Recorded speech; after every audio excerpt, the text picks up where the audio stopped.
Coming up on today's podcast. Well, we don't know where AI is going to be in 6 months. So how do you plan your defense budget when the most influential factor, almost certainly in any future warfare, will be AI? We simply cannot say where AI will be in 5 years' time. As I said, it's hard to know where it'll be in 6 months' time. There is a view sometimes, we'll do cyber warfare because that doesn't get anyone killed. Well, hang on a minute. That's already going to be not the case. And I think this is kind of interesting because recently in the news just today, we've had some information that the Americans are going to be perhaps drawing their horns in a bit on what they're doing in Russia, cyber warfare-wise. And it's interesting because the United States would claim not to be at war with Russia right now, but it's doing things that can actually absolutely and unequivocally result in property damage and deaths. So how is that not just warfare? How is that not war already in progress? Hello and welcome to another episode of How to Understand Today, your weekly insight into the technology that's shaping our world. I'm Simon Wyndham. I'm Dave Shapton. I'm Phil Rhodes.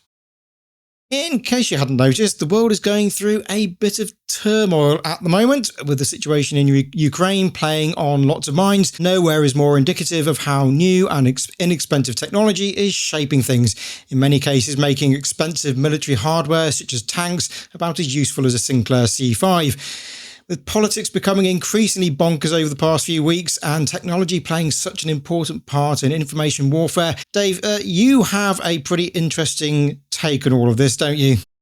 Well, it's something that you don't hear talked about, and it's simply that the people who need to know most about technology at times like this are quite often the people who know least about it. In other words, politicians. And admittedly, that particularly, prime ministers, presidents, what have you, they have a lot on their plate. At the very least, they should leave space on their plate for the fact that technology is growing exponentially and in some cases hyper-exponentially. In other words, if you have two exponential phenomena, that's phenomena that are doubling in their capability. If you have two or more of them, you don't add them together, you multiply them. So just to bring that very abstract thought back into reality, what it means is that tanks and, artillery shells, guns, and soldiers aren't exponential, but the technology that will accompany them on the battlefield and in even urban situations is improving at a rate that is almost beyond comprehension. So at the very least, this is going to cause a problem, because when governments decide to increase their defense spending, it's always over a multi-year timescale, 5 years, even 10 years. Well, we don't know where AI is going to be in 6 months.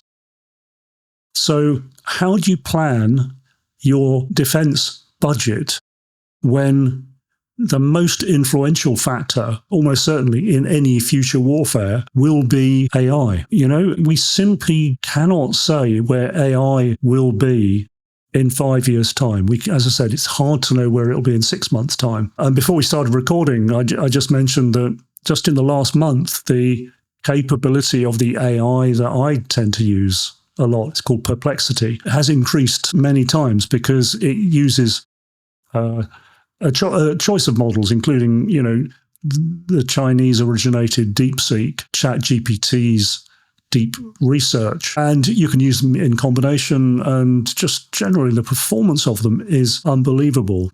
So, to sum it up, our perception of what will be needed in future defense budgets is way out of line with what will be the state of the art, even in a year's time. Does that make sense?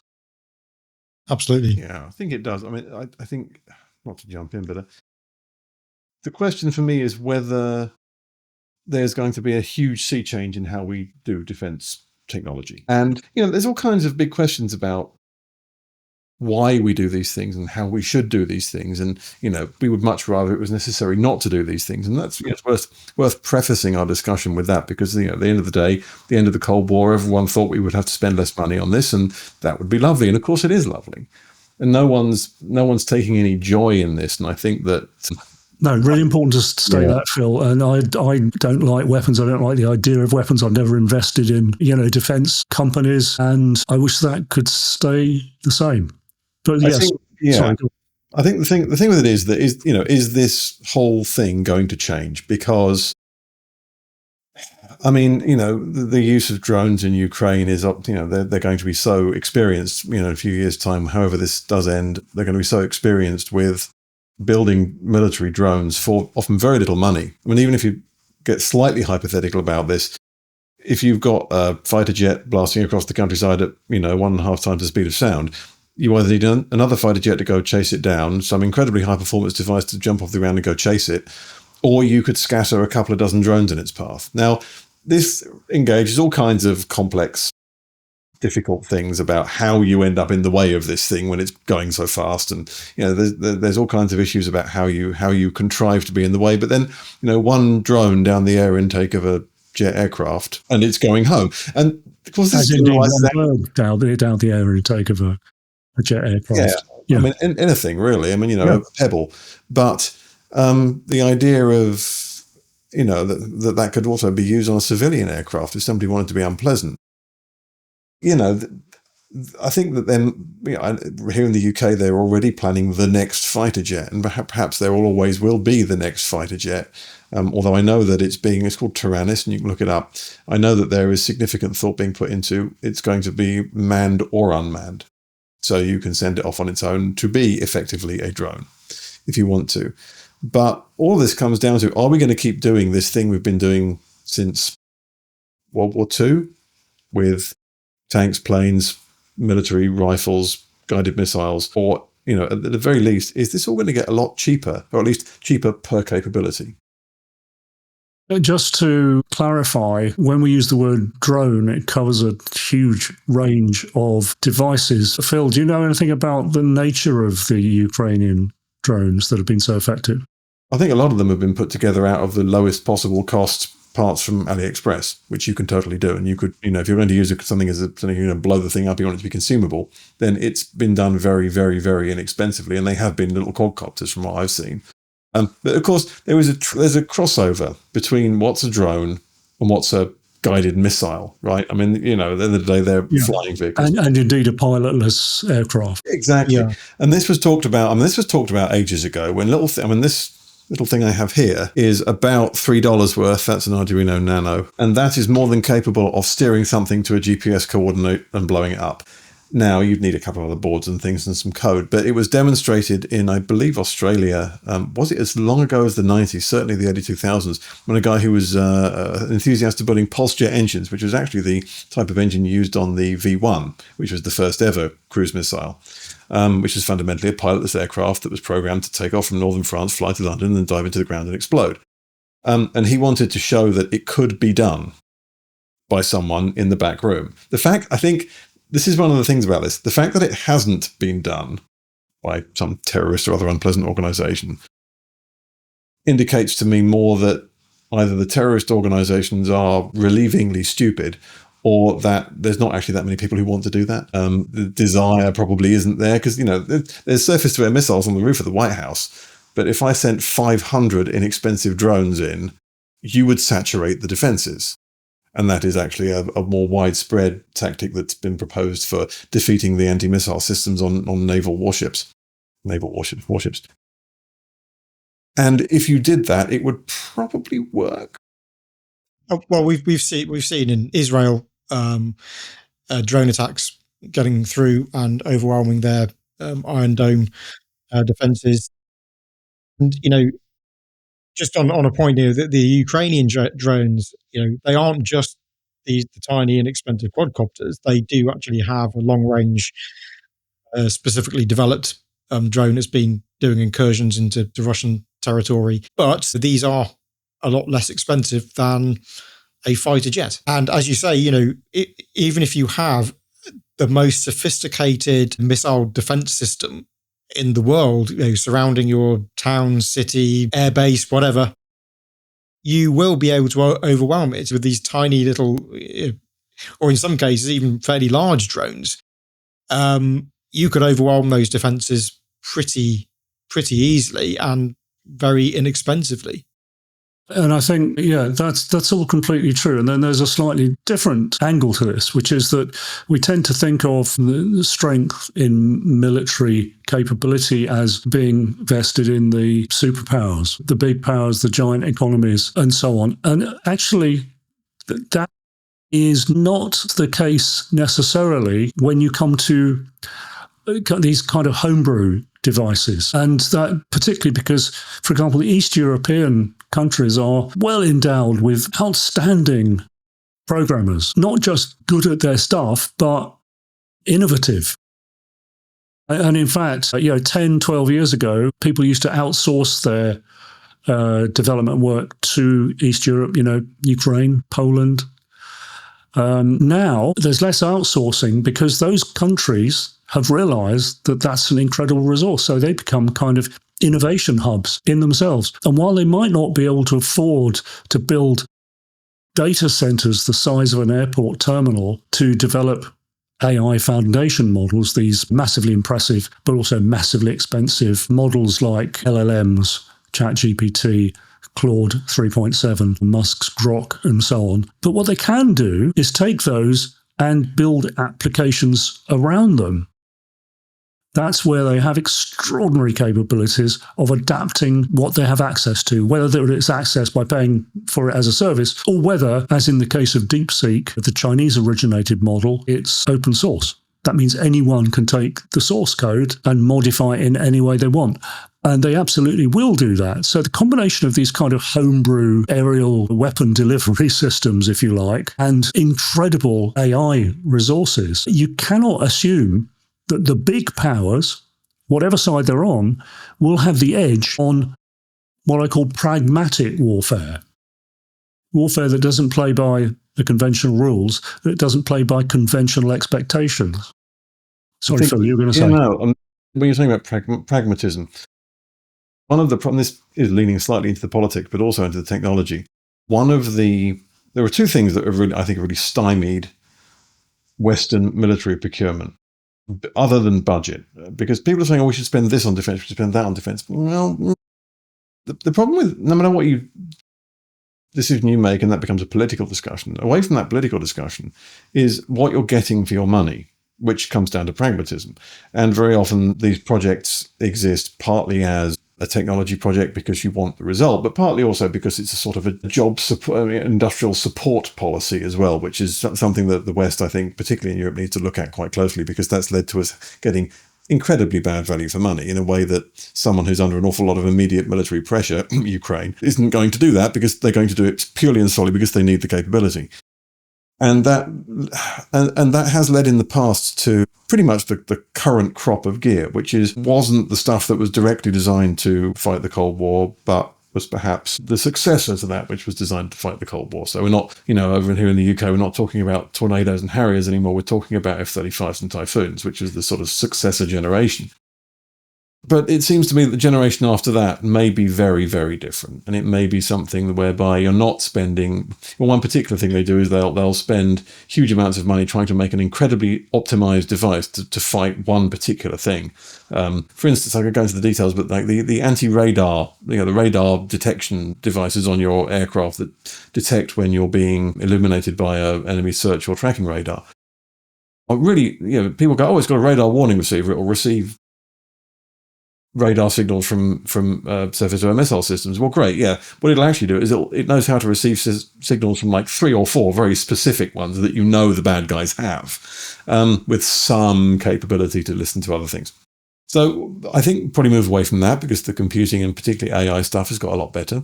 You may be able to build an AI that would filter out a radar signal from the mush, and that's a very doable thing. That's been talked about. That's going to improve things. But it's not really about a technological thing. It's about the management of technology, which I think is something we don't talk about enough. We can get systems that do all kinds of amazingly clever things, but how do we decide what to build and how and when? And I think that a more flexible approach to this is now possible and desirable. At one instance of this that came up, the helicopter company, was involved in a project to make what was basically a cut-down fighter jet. And they called it Scorpion.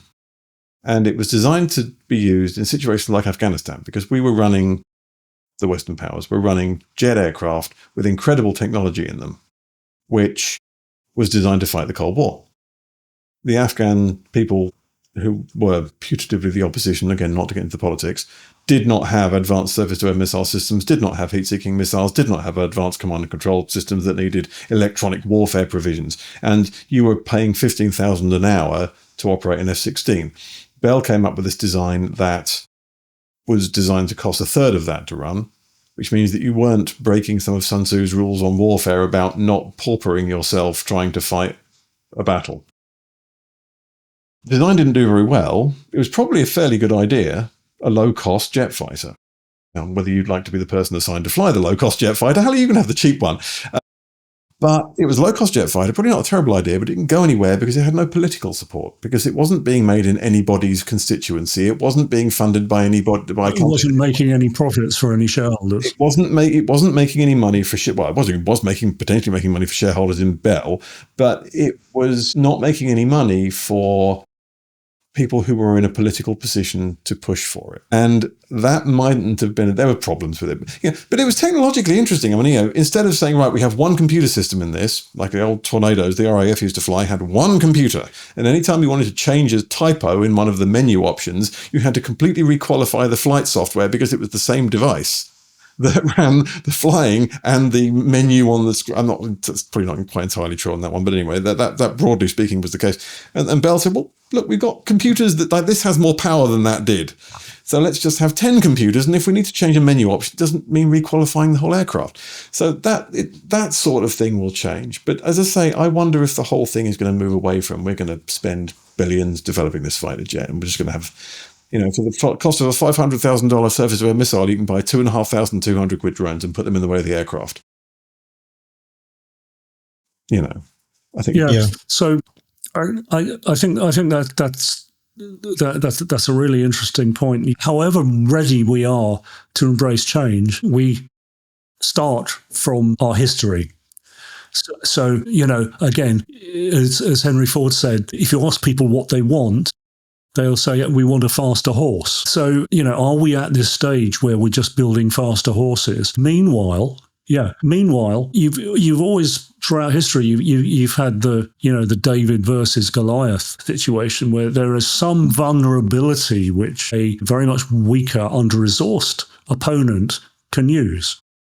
And because of their determination and their bravery and their resourcefulness, that can pose a serious threat. The question is, for me, building weapons is never the right direction. But, sometimes needs must to avoid a greater evil. So, and the question is, are we heading in the right direction with our military and defence expenditure, or do we need to try at least to be looking in the right direction for these impossible to predict technologies that are just over a very, very near horizon, but we can't see them? So what do we do? Where should we be looking? I think at the very least, we've got to start looking at so-called cyber warfare. And I don't mean outgoing warfare from us. I mean defending ourselves against it, because that's the sort of low and dirty way to, destroy a country. Just turn everything off or disrupt it in a way that is unexpected and immensely difficult. Given that that's a huge threat, what percentage of our defence budget should we be spending on it? Well, exactly. Who knows? We already are to a great extent. I mean, that's something, it's already happening. But I think there's a question mark with that stuff over what real impact do we know it can have. If you drop a bomb on something, it gets blown up. You might be able to find a backdoor into something. It's a lot less certain.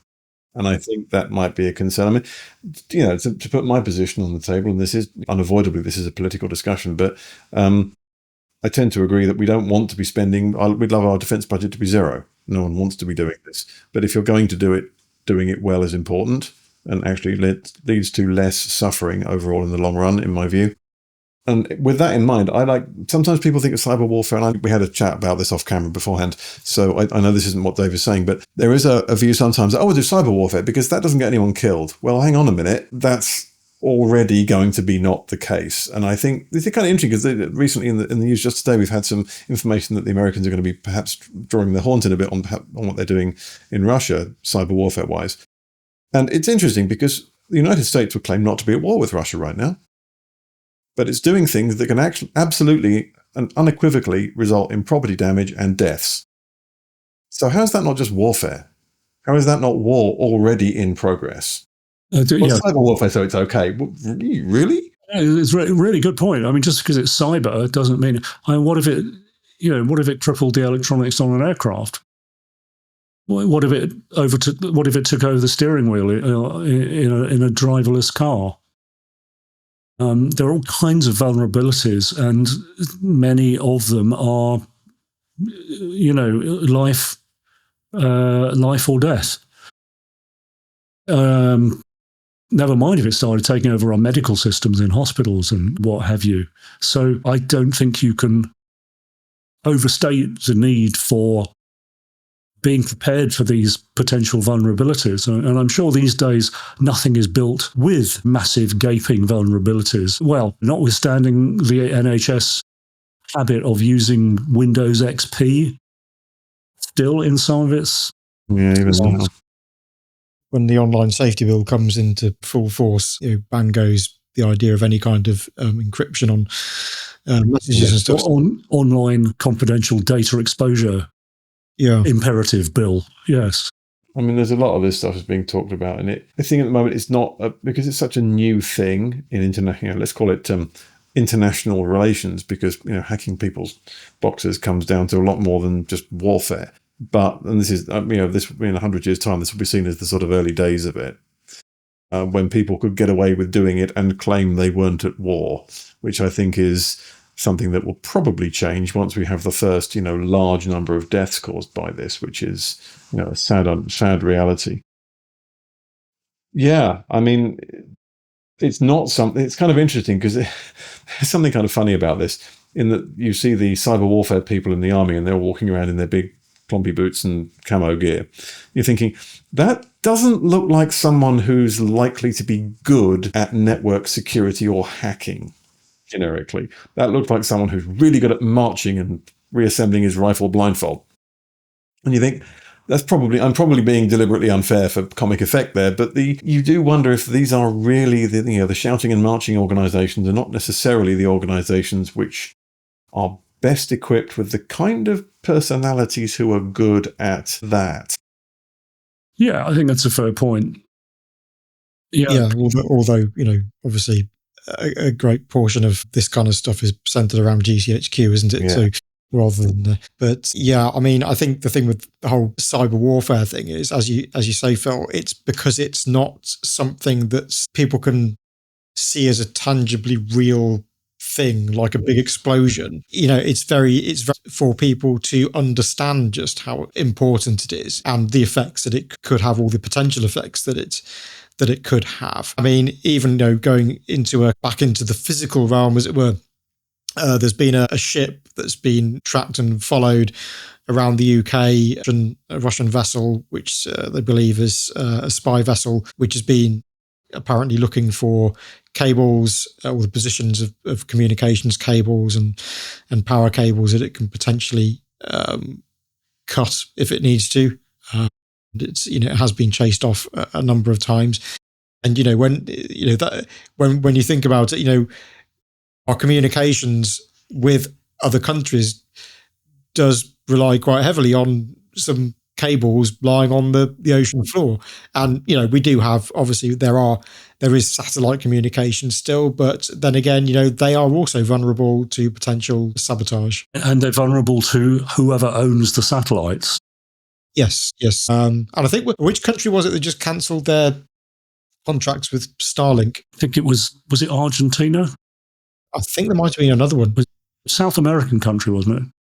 Yeah, it could have been. I had a feeling it might have been Denmark. I think Denmark might have. But anyway, that whole idea of putting having your eggs in one basket, one person being able to own this, very sophisticated communications system and countries relying on it is never a good thing. I just want to open up another quick topic. This is not a quick topic. The question of autonomous warfare, autonomous weapons. Yeah. You sort of imagine this being a robot, humanoid robot, Terminator style, carrying a massive machine gun. And the reality of that could happen. We've got robots emptying the grocery bags and putting things in fridges, so it's only a small leap to having that carrying a weapon. But the initial direction it's likely to take is, again, drones, but very small kind of micro drones with facial recognition. And by the way, if you're of a nervous disposition, turn off now. Facial recognition and the ability to fly in through a window and just target any individual, or thousands of them. This is actually today's technology. I mean, it is, although there's some consideration to be given to, you can't put that AI on a drone right now, because that would require more gear, power, size, cooling, weight than you can plausibly put on a drone mostly. And if you wanted to give it enough AI to fly around a building without crashing into the walls and find someone, I think that would currently require more AI than you could put on a little handy thing. Yeah, but you could have it connected to the cloud or something. something. It would need to be talking to somebody, which of course is a signals intelligence risk and so forth. But yeah, I mean, fairly soon possibly you would be able to do that, and you could certainly remote link it now. And I was talking to somebody a few months ago about a sci-fi script we were writing. We were considering, like, what can we do for an innovative bad guy that's not a guy in a robot suit? We went with the guy in the robot suit in the end because everyone. Of course. But anyway, one of the thoughts was we just watched these. I might have mentioned this before, but we watched these racing drones flying around, and an AI had been trained to handily beat the human competitor. And the maneuverability and speed of these things is mind-blowing. I mean, they don't do sort of fighter jet speeds, but they certainly go do 30, 40, 50 miles an hour quite happily. Stuff that has been a Red Bull built one that would chase down a Formula One car, using a shot of a Formula One car that had never been seen before because it could keep up.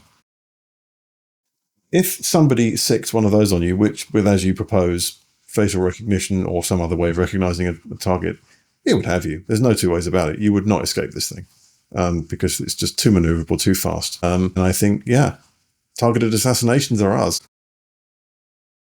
On that cheerful note, this is the death episode, and we do apologise. But like I say, I mean, if we're going to do this stuff, which it looks like we have to, let's do it well. I think that's what people in the military will probably tell you: is if you're going to have to do it well. But for God's sake, let's try and avoid doing it, which I think is still avoidable. Yeah, I think so. Although in some ways, if there could be some kind of agreement that if there was a war, you just put your team of 12 robots versus the other country's 12 robots on a pitch somewhere and just let them fight it out. Yeah, maybe. I mean, I remain optimistic. Let's have a slightly different view. I remain optimistic about the world, and I think it may be that because AI and robots offer us the potential for a utopia, we'll do this in a separate episode, but that prospect is there, a disease-free, abundant world where people don't have to work, and a little bit like the Star Trek universe, you just spend your time bettering yourself. And that is entirely possible because and this is a little bit like, I was in Belfast recently, and in the 1970s, in that area in Northern Ireland, it was a difficult time. There was military occupation, paramilitaries, significant numbers of deaths, and generally life was difficult. Now, since the Good Friday Agreement, that has pretty much, not entirely, but pretty much stopped. When I was there recently, I was struck by how much happier people in Northern Ireland seem to be. And it wasn't just economic. They do have some economic advantages, like effectively being in the single European market. But everybody said to me, look, everyone remembers what it was like, and we don't want to go back to that. It's like our desire not to go back to that is greater than the causes of the conflict in the first place, especially now that we are all treated by law and by treated fairly. So what's happened is that you had somewhere that was one of the bleakest places for, 20 or 30 years. it was turned around in just a few years. And to the extent that it would be like, well, why would we ever go back to that now? Look, we're a prosperous society. We've got wonderful new architecture sprung up. We are happy the way we are. And maybe that's something we should be aiming for in the world, to use the technology to put ourselves into a position where we are happy with the way we are, where nobody wants to take everyone else's stuff because we've got enough stuff ourselves. I think that's the point, isn't it? I mean, and I think it's increasingly possible, even within our lifetimes, to make big strides towards that, but not if we keep doing what we're doing at the moment. And there's a clue, isn't it? There's a clue, which is like, maybe don't keep doing what we're doing, because it's like sleepwalking. It's like conscious sleepwalking. You can't stop yourself, but you're walking in this wrong direction. Yeah. I mean, yes. I mean, I'm unfortunately not quite I'm more the pessimist, unfortunately, because, when we talk about, we should be doing more of this or that, the trouble is that the direction of travel is always controlled by very few people. And unfortunately, although we try to keep the politics out of it, currently some of the people controlling that direction are completely insane. So, it doesn't help. It doesn't help. So yes, anyway, whether you're a pessimist or an optimist, I think, Phil, you have to go, I believe, at 8 o'clock. So we'll end this here. And this will be a discussion that I'm sure we're going to come back to. So yeah, we'll wrap it up here. And yeah, good to see you guys. And as always, if you like what we do, please do like and subscribe to the channel. It means a lot and it really helps us. So anyway, yeah, great. We'll see you in the next episode. See you soon.